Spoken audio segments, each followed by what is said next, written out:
Good morning, ladies and gentlemen. This is Pastor Bruce. Welcome to amvoice.net, One Man's Voice. Today I want to talk about two things, the uh, student loan debt and annulling the presidency. Now, with student loans, who do you blame because we're in such debt? Do you blame the students? No, you cannot. You cannot blame the people for the inability for the government to do its work properly. We've seen that the federal government, both Democrats and Republicans, have used and abused the Medicare system and the Social Security system to where they're both failing. And now we have over $1 trillion in debt the American people owe the federal government because of the loans they've taken out for education. And the government wants that. The Democrats especially want that because the higher the debt, the higher the amount that you have to pay as an individual back to the federal government creates a slave community. You'll pay us or you'll go to jail. Eventually, when the Democrats take full control. President Trump said that if he's impeached, or if his, and we'll talk about this later, that there's going to be uh, the stock market's going to crash. But getting back to student loans, the federal government should set up a guideline. You have to have, we'll say, a 3.5 GPA, and you have to have uh, an SAT score of 1100. You have to be able to read at the 10th grade reading level for you to be able to get into college. If you can't do that, and understand this, pick up a 10th grade reading book and pick up a college reading book, you're not going to understand the college reading book even at the 10th grade. But we're giving some people a chance here to work hard. If you don't meet the criteria to go to college, go to a trade school or go into the military or wind up flipping burgers and working for fast food companies or other small companies to work your way up through the ranks. Nothing wrong with that if you have the dedication. But if you don't have the GPA, if you don't have the grade point average, means that you didn't have the dedication for your college degree. But yet, at the same time, the federal government said, well, yeah, we'll let you go to college. We'll pay your college for you and you just pay us back. And at a 3% interest rate from the time you first start borrowing money from the government. So at the end of 4 years, you owe 60, 80, $100,000, if not more. The government's not stupid. The Democratic government's not stupid. And the Democrats are the ones that put this plan into place in order to create a slave society, a dumbed down slave society. You see, because anybody who really doesn't have a good GPA or they don't have good SAT scores will never complete the 4 years. And if they do, their education is worthless because they've never really grasped a hold of the meaning of what education is all about. And so a lot of those people under the Obama administration who had bachelor's degree, who had master's degree, couldn't find good paying jobs. Why? Because they weren't being created. They were being destroyed.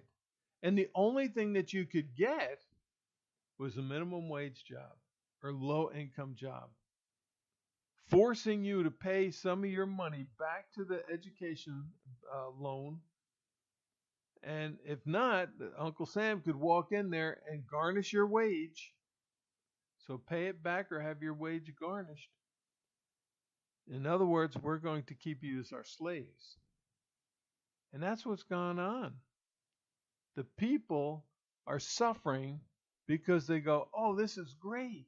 The government's going to help me get through school. Now you have liberals and you have socialists coming in saying, we're going to pay for everything. Well, if we know that the student body already owes over $1 trillion, how much do you think it's going to cost for a lot of these people to go into college and drop out? And at the same time, these half-whacked, half-baked stoneheads we call professors are going to sit there and still collect their $100,000 plus a year. And why? Think about it. They got the easiest job in the world. They have 2 classes a day. They work for 3 hours, 4 hours a day, and they make $100,000 a year. That is the biggest ripoff of the American people that there is. But it's the socialists in the government that created this system. It is the unions that created this system. And it's the democratic control of the educational system that created it. So we need to stop. We need to come up with some rules and say this is it. If you can't, then you go to a trade school or you go into the military. And for those that want to go into the military, understand this. The military is a dictatorship. It's not a democracy. You'll do what they tell you to do. You'll go where they tell you to go. You'll be who they tell you to be until you complete your 4 years or whatever it is and move forward. But you'll be wiser, stronger, and smarter than those that went to college.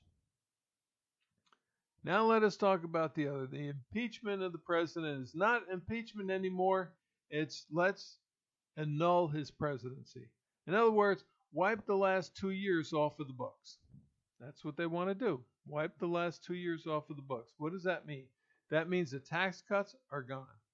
That means the market is going to drop. That means businesses are going to move back out. And that means that they're going to create more low-wage jobs for these highly educated people that we have out there. The American people don't want to put up with it. The American people see the truth about what a good presidency and a good government, and the Democrats are not part of a good government. It has been the Republicans along the way that have been fighting to keep this above board. We have an opportunity here to continue to grow as a nation, to continue to show we can be better than any other nation. We need to start taking responsibility.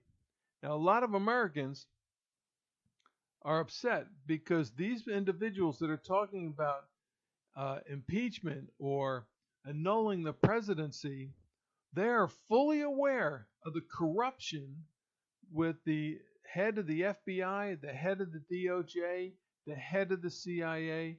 They know that the corruption that is going on, the swamp that was built up by the Democratic Party by promoting what we call the Peter Principle, promoting people to the position of incompetency, James Comey for one, okay, that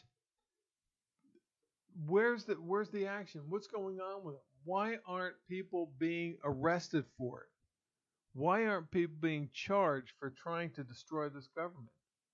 And yet the Democrats fully support everyone that was caught. And they have the names. They know who they are. They have the evidence. But no action is being taken by the president. And why is that? Because a dictator in a country sees that the enemy, the party against him, is corrupt and trying to destroy his presidency, takes action by arresting him and throwing him in jail and prosecuting them for their cause. That's a tyrant. That's not democracy. It's not the president who should be doing this. It is the Republican Congress. It is the state representatives who see that the laws have been broken in their states should bring these people to justice. And then we can get rid of the swamp, because when you sit there and say nobody is above the law, nobody will get away with doing what these people did. Even the Republicans will sit there and say, okay, fine. But understand, all of this has been put into place ever since Clinton left office back in the 90s. It has been working to make Hillary the president of the United States. And she is a failure. Please understand that. I don't care if you think I'm against women or not. I'm not. but if you want to think I am, that's fine. Understand, she is a failure. She went to New York. Well, as a wife, she failed as a wife because her husband is out there having sexual affairs with other women and getting caught for it and being impeached for it. So she failed as a wife. She failed as a state representative. Did she go back to Arkansas? No, because she would have lost in Arkansas. She went to New York because there was a strong Democratic push in New York, and they knew that they could get her elected as senator, and they did. They couldn't even afford their own home. Their friend helped them, McAuliffe, I believe it was, helped them buy their home in Westchester County, the highest county tax rate in the United States, and they don't have any money, zero money, but yet they're buying a home in the highest tax county in the United States. So she could become senator. And she failed at that. She promised 200,000 jobs in the north of New York. Not only did they not get their 200,000 jobs, they also lost jobs because companies moved out overseas. So she failed northern New York. Look at how northern New York voted for her during the campaign. Every county voted Republican. That's why she lost the presidency. But let's move forward. She failed as a Secretary of State. She did the reset button with Russians to give Russians more power, but yet she misspelled the word on the reset button, gave it a different meaning. Benghazi, she failed at Benghazi. She pushed the narrative that it was a tape, a video that created the violence in Benghazi when she turned around and wrote her own daughter it was a terrorist attack. She refused to admit the truth. She failed as the Secretary of State. But before the Secretary of State, she ran for the presidency against Obama. And she failed at winning the nomination against Obama. She failed. That's why she was made Secretary of State. See, she's being promoted to the highest position of incompetency. And then we move on to her running for presidency again. She failed again because Bernie Sanders, a socialist, was going to take the nomination away from her. So they cheated with the superdelegates. And first and foremost, Bernie Sanders said it during the run for the presidency, that it is rigged against him. And it came out after that it was rigged against him. And so that being the case, she failed at properly putting together a great campaign. She cheated and lied in order to get to the nomination of the presidency of the United States. And then in the major election where she could not do what she wanted to do, cheat, lie to the American people, but she did lie a lot. She didn't want to do anything. You look back at her tapes and tell us what she really stood for. What did she really want for this country? And it was nothing. All it was hate, hate, hate. That's all she promoted, was hate throughout the whole thing. And she lost. She failed. She was incompetent to beat Donald Trump for the presidency of the United States. She's a failure. And the Democrats promote failures. Why? Because you can control somebody who's failed. You can't control a person who's successful, as Donald Trump has proven day after day after day. So you want to annul, you want to impeach, you're going to destroy this country. And for you Democrats out there that believe that, I really do feel sorry for you for following these incompetent people who only know how to take, and not give anything back to you in the way that it'll benefit you. This is Pastor Bruce. Thank you for listening. God bless each and every one of you. Have a great day, and we'll talk soon.